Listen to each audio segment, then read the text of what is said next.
In this set of notes, we'll be looking at measures of dispersion, so understanding basic concepts for variability in data, and then calculating these measures, so the range, standard deviation, and variance from an ungrouped data set. Okay. So taking a look at this practice question, we have two different data sets. Each of the data sets have 6 values, and if we calculate the mean of the first data set, we find it's 35, the median is also 35. And then if we do the same thing with the second data set, although the values in the two data sets are different, it actually has the same mean and median.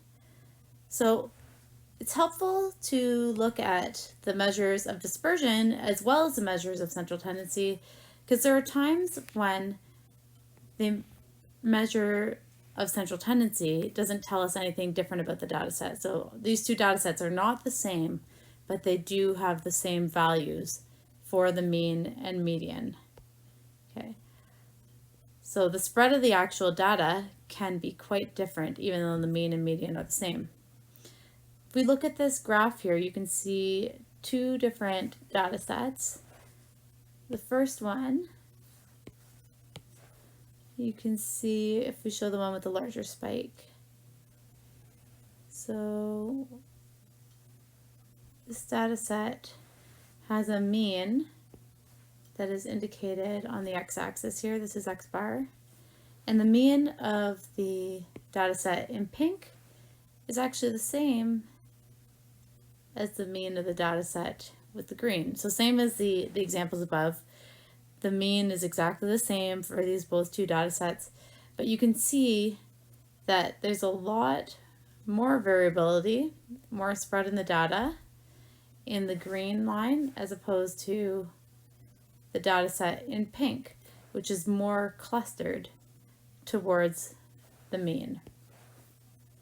Okay, so measures of dispersion give us an arithmetic description, so a numerical description of the spread of our data, and reveal whether or not our data is grouped closely together, like the data set in pink, or spread out over large ranges of values, such as the data set shown in green.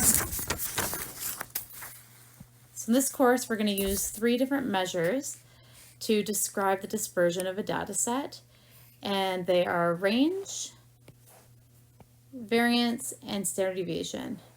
Okay, the calculations will be different for the variance and standard deviation depending on if you're dealing with a sample or a population, and we'll also have different symbols for those measures depending on if you're dealing with a sample or a population.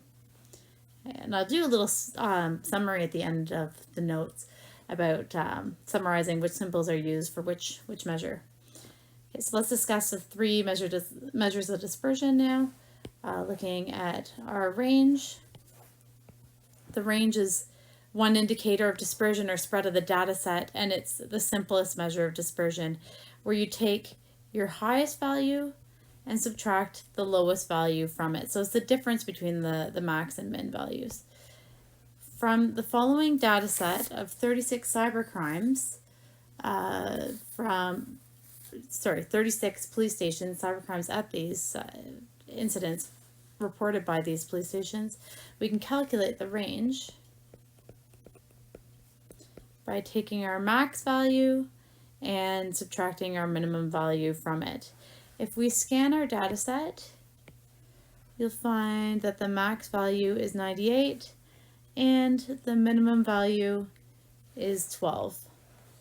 Later in this course, we're going to be using Excel to calculate the range and all these other measures that we've been looking at, and thankfully it has built-in functions to search the data set for the max and min values. So we can say that the range is 86 incidents.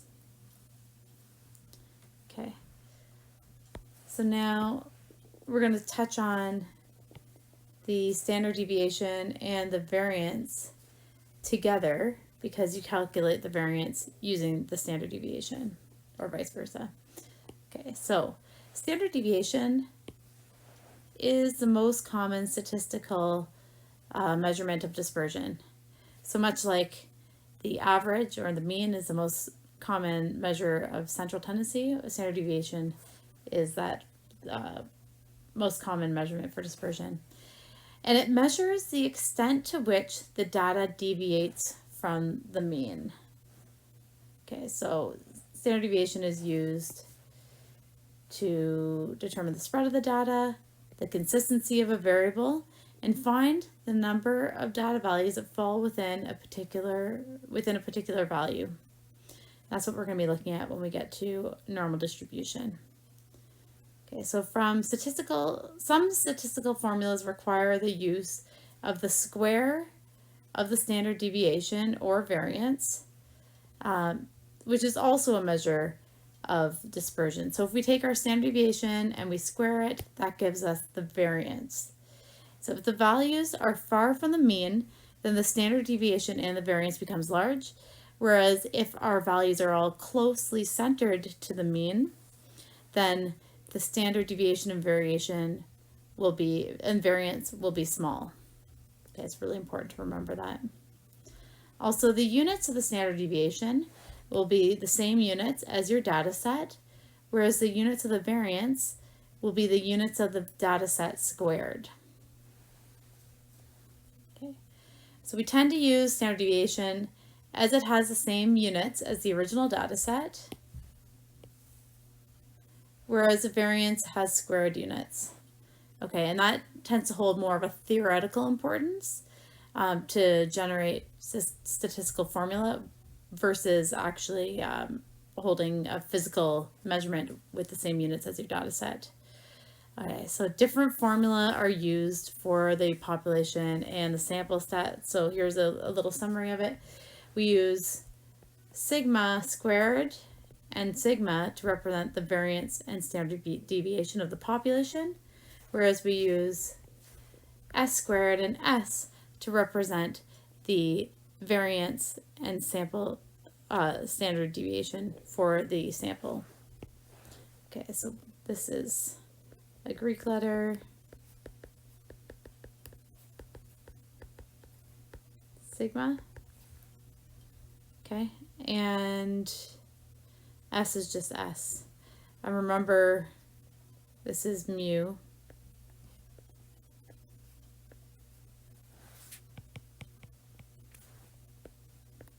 So it's our Greek letter, mu. And that's for the mean of our population. Okay. So before we can calculate the variance or the standard deviation, you must know what the mean of the point is. I should explain a little bit about each of these formulas and why they're different.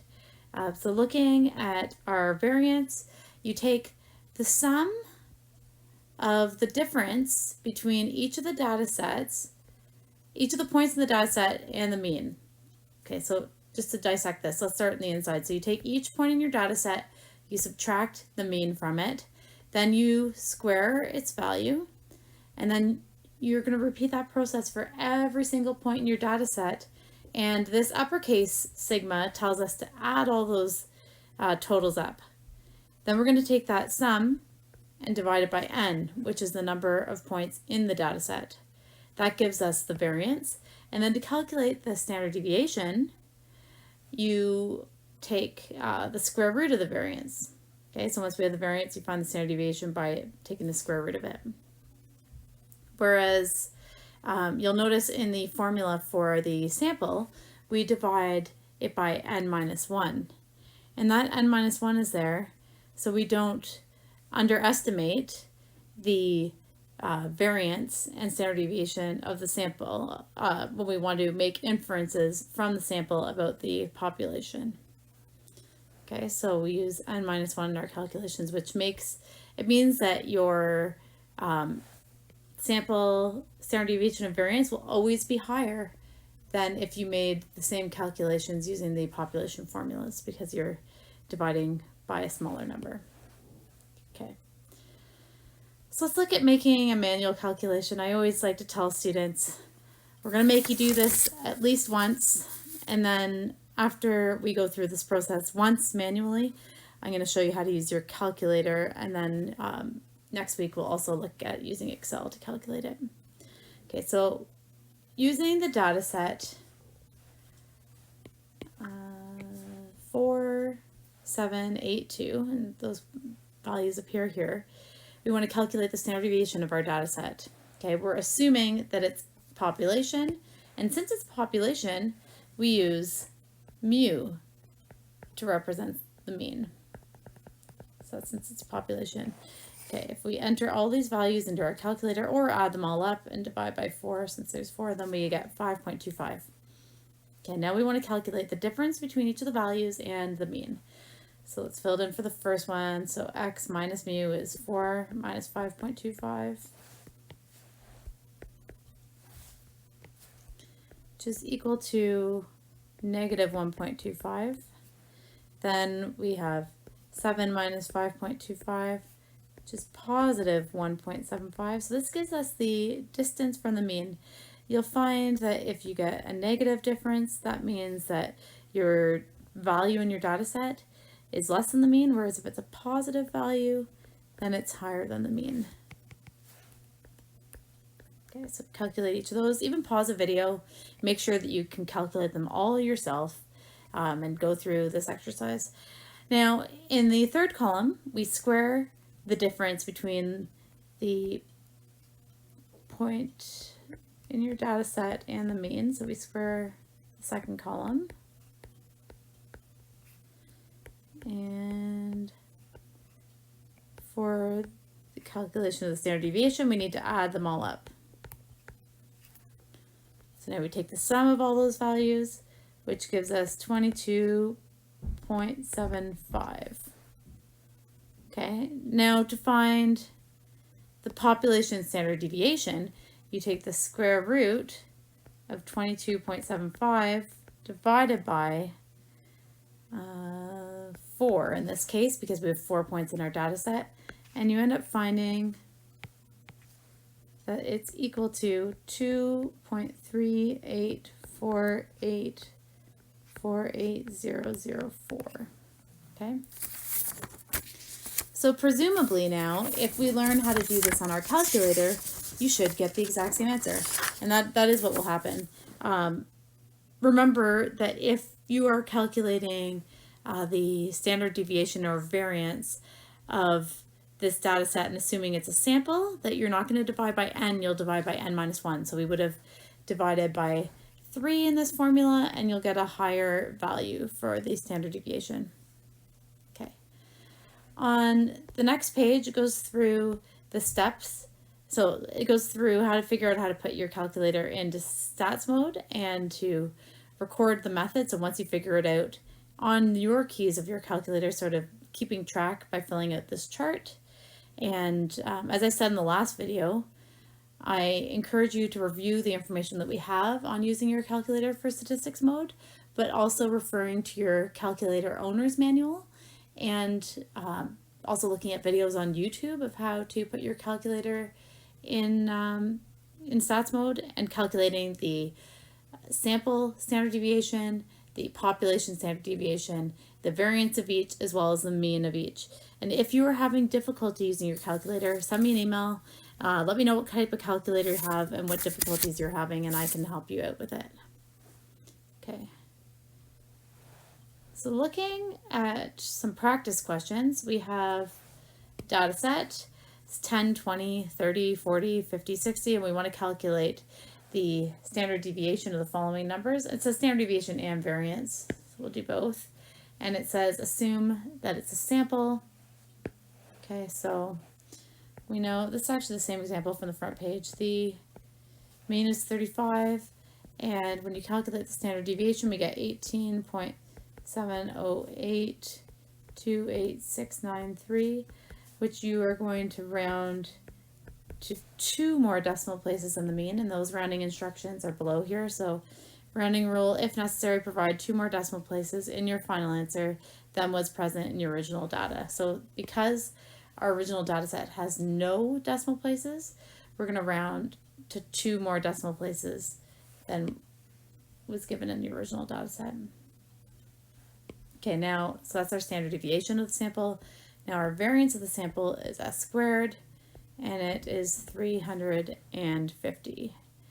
if the original data set had units, the mean and the standard deviation would have the same units as our data set, whereas the variance would have the units squared of whatever original units were. Okay, so next we want to take the square of the actual standard deviation. It also gives the variance. So you'll see here, part of this table is already filled out. Okay, so we're assuming a sample, and the reason that the first row is filled out is because it's the same example that we had above. So now looking at the second data set, which is the same as data set number 2 from the front of the page, find that the mean is 35. When we calculate the standard deviation, we find that it is equal to 3.69, and the variance S squared is 13.6. So the spread of the data are quite different even though the means are equal. Okay, and how do I know that? So we know that by comparing, so means are equal, so we can compare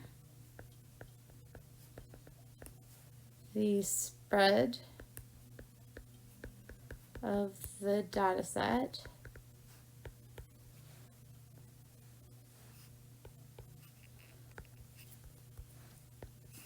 by comparing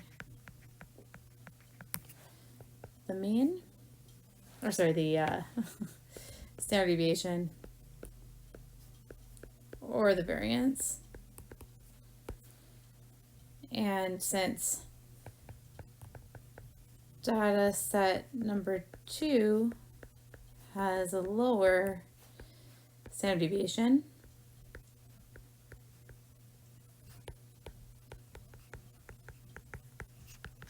it means